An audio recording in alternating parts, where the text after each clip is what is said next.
This lecture provides an introduction to waterborne illnesses. Support for the development of this lesson has been provided by the National Science Foundation through Ohio University's Vote of Knowledge in the Science Classroom program. Do you think waterborne illnesses are a major problem? Where do you think waterborne illnesses pose the greatest issues? How many people do you think die each year from waterborne illnesses? Have you recently heard of a waterborne illness in the news? What causes these diseases? How are they spread? And how does it become an outbreak?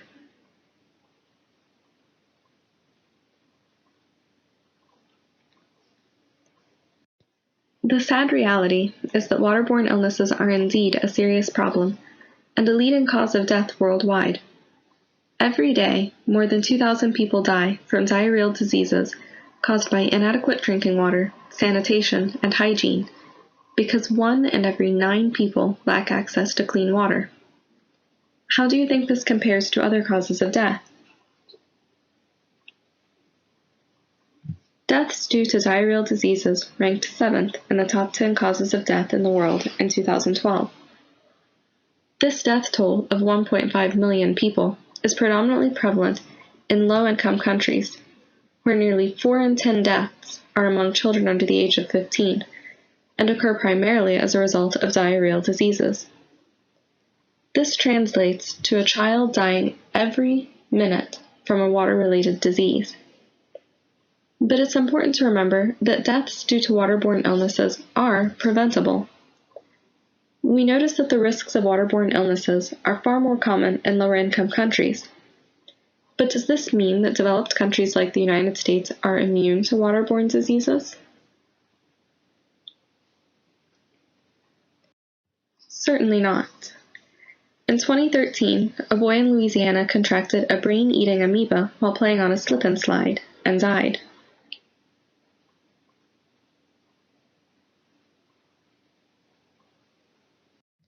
Then another headline from 2014, Florida waters were harboring a flesh-eating disease.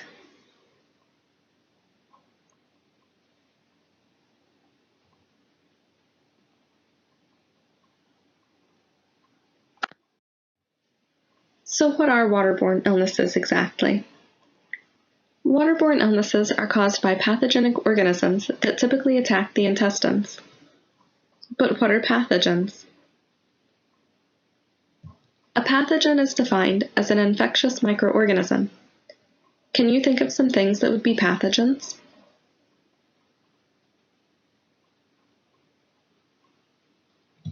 Viruses, protozoa, bacteria, and parasitic worms are all pathogens, but each are different in the way that they function. Viruses are a capsule of genetic material that invade host cells and set up virus factories by destroying the host cell's genetic material and inserting its own. The host cell eventually bursts, releasing more viruses that attack other host cells. Bacteria are one-celled organisms that can cause disease by breaking down cells and tissues by releasing toxins. It's important to remember that not all bacteria are bad, and many are necessary for our bodies to function. Protozoa are also single-celled organisms, but they cause diseases by multiplying quickly once inside the body. Parasitic worms are worms that derive nourishment from the body and release disease-causing toxins. Can you think of some waterborne illnesses that you've heard of?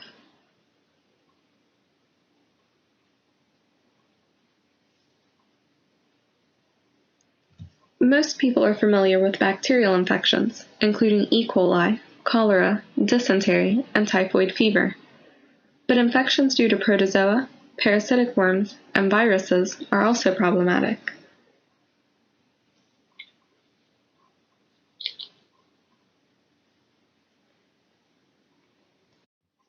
We can see that not all pathogens are the same as far as severity, persistence, and resistance are concerned.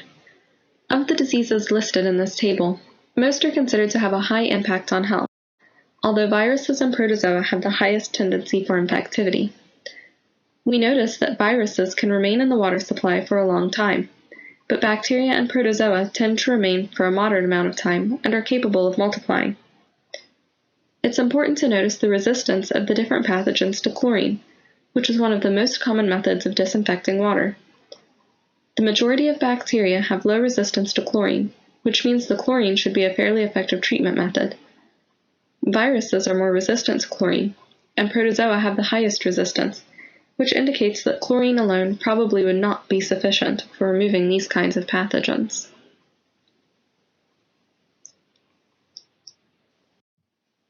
There are 4 ways that waterborne illnesses can be transmitted. Waterborne transmission means that the contaminated water is consumed. Water-washed transmission occurs as a result of poor hygiene and sanitation. This is often called the fecal-oral route because pathogens from fecal matter pass to another person through oral ingestion.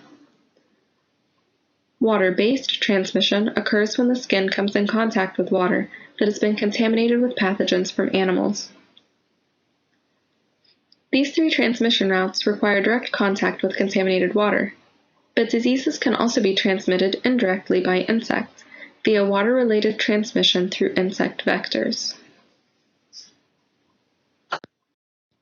How do you suppose we can tell if water is contaminated with pathogens?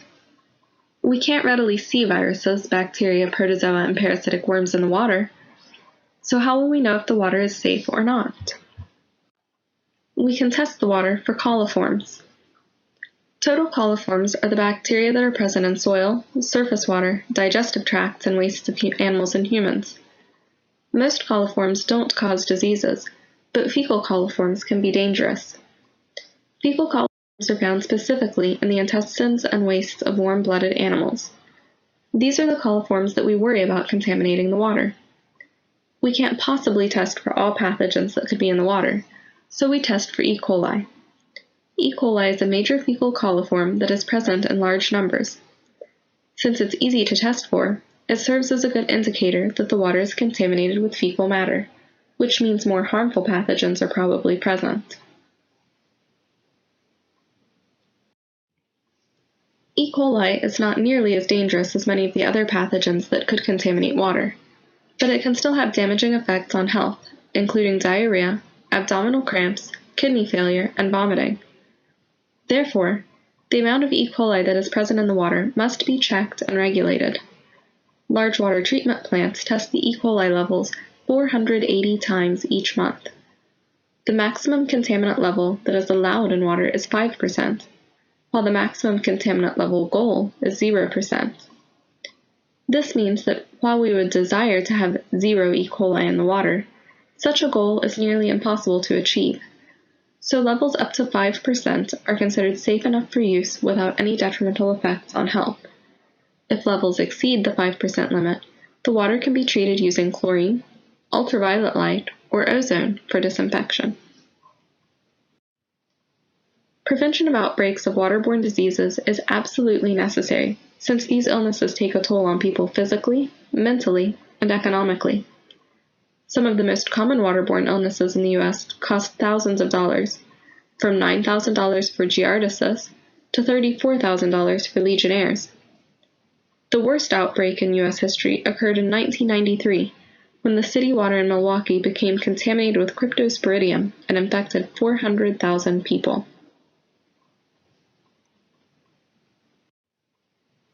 Watch the first 2 minutes of this video to learn more about waterborne diseases in Tanzania, then discuss what you think could be done to help make the situation better.